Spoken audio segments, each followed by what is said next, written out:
Hello friends, welcome to my channel. मैं हूं आपका दोस्त नितिन। यहाँ हम पढ़ते हैं पहले सेमेस्टर की फूड न्यूट्रिशन एंड हाइजीन। ठीक है, देखो अभी आपके स्क्रीन पर एक पेज आ रहा है। ठीक है, देखो अगर आपकी यूनिवर्सिटी में पहले सेमेस्टर में ये फूड न्यूट्रिशन हाइजीन का सिलेबस है तो डोंट वरी, हम क्या करेंगे, इस सिलेबस को पूरा कंप्लीट करेंगे। तो आज बात करते हैं पहले चैप्टर की। पहला चैप्टर क्या है?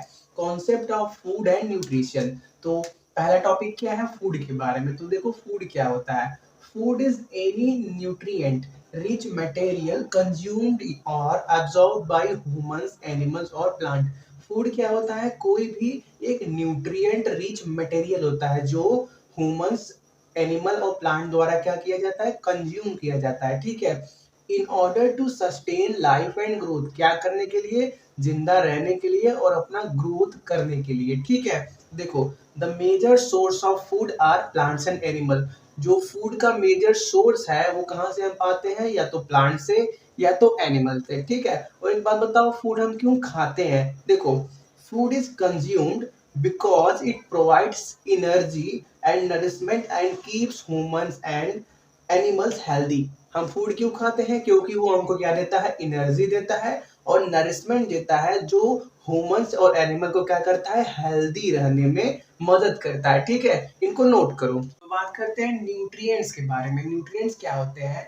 देखो, each dish is usually made up of one और मोर इंग्रेडिएंट्स। हम जो भी खाते हैं, डिश हो कुछ भी हो, उसमें क्या होता है? एक से ज्यादा इंग्रेडिएंट मिले होते हैं which we get from plants and animal. जो हम कहाँ से पाते हैं? या तो प्लांट सोर्स से या एनिमल सोर्स से। ठीक है, और these ingredients contain some component that are needed by your body. जो हम इंग्रेडिएंट्स खाते हैं उनमें कुछ कंपोनेंट मिले होते हैं जो हमारे बॉडी के लिए बहुत सारे यूजफुल होते हैं, और उन कंपोनेंट्स को हम क्या बोलते हैं? न्यूट्रिएंट्स बोलते हैं। ठीक है, जैसे हम बात करें अपने फूड में तो carbohydrate, protein, fat, vitamin, minerals, ये सब क्या है? न्यूट्रिएंट्स हैं। ठीक है, इनको नोट करो।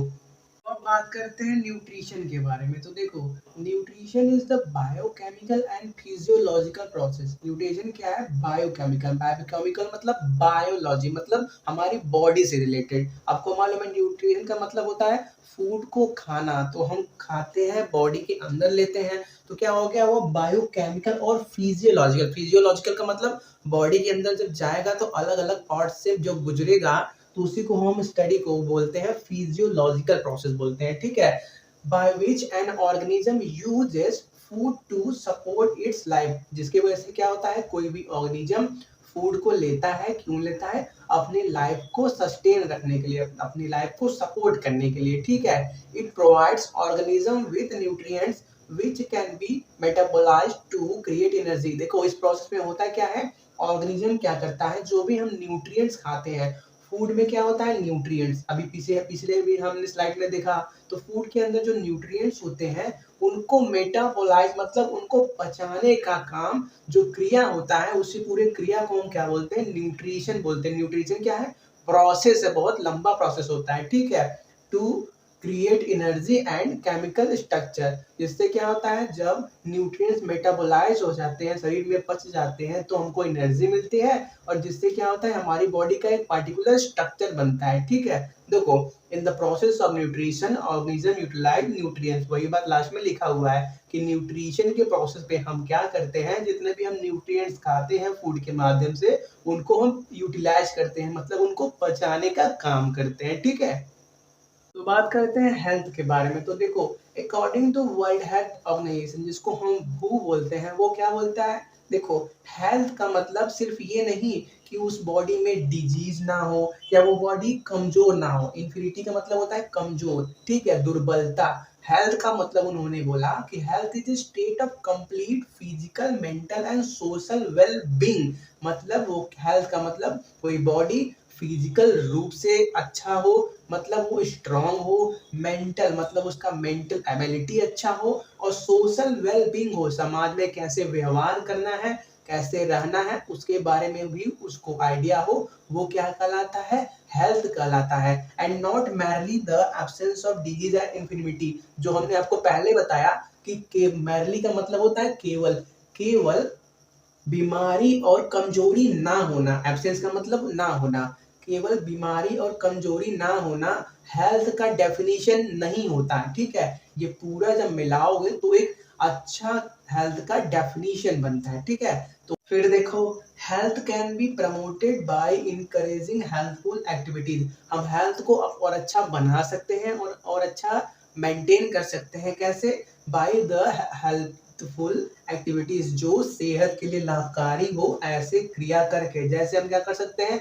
रेगुलर एक्सरसाइज कर सकते हैं, पार्टिकुलर स्लीप ले सकते हैं, या क्या कर सकते हैं? बाय रिड्यूसिंग और अवॉइडिंग अनहेल्थफुल एक्टिविटीज। ऐसे कुछ काम को रोक सकते हैं जो क्या होते हैं, हमारे बॉडी के लिए अच्छे नहीं होते, जैसे स्मोकिंग, या सब ज्यादा एक्सेसिव मात्रा में क्या कर लेना? स्ट्रेस लेना। कि जो आदमी क्या होता है, हमेशा स्ट्रेस लेता है, उसका हेल्थ क्या होता है? धीरे धीरे खराब होने लगता है, ठीक है। तो अच्छा हेल्थ पाने के लिए या बनाए रखने के लिए अगर पॉसिबल हो तो इन सभी चीज को आपको फॉलो करना पड़ेगा, ठीक है। इनको नोट करो। बात करते हैं कुछ और पॉइंट की। तो बात करते हैं कुछ फैक्टर अफेक्टिंग द हेल्थ के बारे में। देखो, जैसे कौन कौन से फैक्टर हैं जो क्या करते हैं? हेल्थ को अफेक्ट करते हैं। तो एक पहला केस बनाता है जिसमें क्या है, एक पर्सन क्या करता है?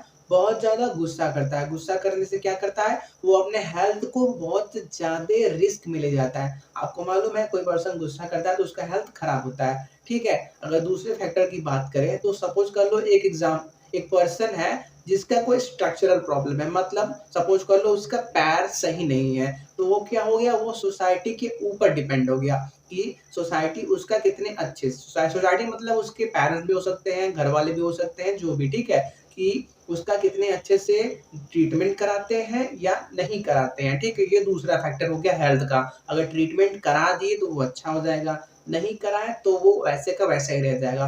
और तीसरा एक काइंड होता है जेनेटिक काइंड का, ठीक है। इसमें क्या होता है? देखो, जो चीज हमको अपने पेरेंट्स से मिलता है उसको हम बोलते हैं जेनेटिक। तो अगर कोई रोग या बीमारी जेनेटिक डिसऑर्डर के रूप में हमारे पेरेंट्स से हमको मिला है, तो वो भी क्या करेगा? हमारे हेल्थ को हमेशा ही अफेक्ट करेगा। हम कितना भी उसका इलाज कराएं वो सही नहीं हो सकता, क्योंकि वो हमारे जीन में है, वो हमको जेनेटिक रूप से मिला हुआ है, ठीक है। तो इनको नोट करो। तो बात करते हैं बैलेंस डाइट के बारे में। बैलेंस डाइट का मतलब कोई निश्चित मात्रा में किसी चीज को लेना। तो देखो, for growth and maintenance of good health, एक अच्छे सेहत के ग्रोथ या मेंटेनेंस के लिए हमको क्या चाहिए? Our diet should have all the nutrients, हमारे डाइट में हर प्रकार का न्यूट्रिएंट्स होना चाहिए, that our body needs in right quantity, जिसका हमारे शरीर को अच्छी मात्रा में जरूरत होता है। ना ही हम क्या करें, किसी एक न्यूट्रिएंट को हाई हाई क्वांटिटी में ले लें, ना ही हम किसी दूसरे न्यूट्रिएंट को कम क्वांटिटी में लें। हर न्यूट्रिएंट्स को जितना बॉडी के लिए जरूरत है उतना ही लें। तो the diet should also contain good amount of roughage and water, और उस डाइट के अंदर अच्छी मात्रा में रफेज और वाटर भी मिला हो, तो इस डाइट को हम क्या बोलते हैं? Balance diet. ना ही कुछ कम ना ही कुछ ज्यादा, रफेज और वाटर के साथ, ठीक है। तो इस क्लास में इतना ही रखते हैं, मिलते हैं नेक्स्ट क्लास में और नेक्स्ट टॉपिक के साथ, ठीक है। तब तक के लिए thanks for watching, have a nice day.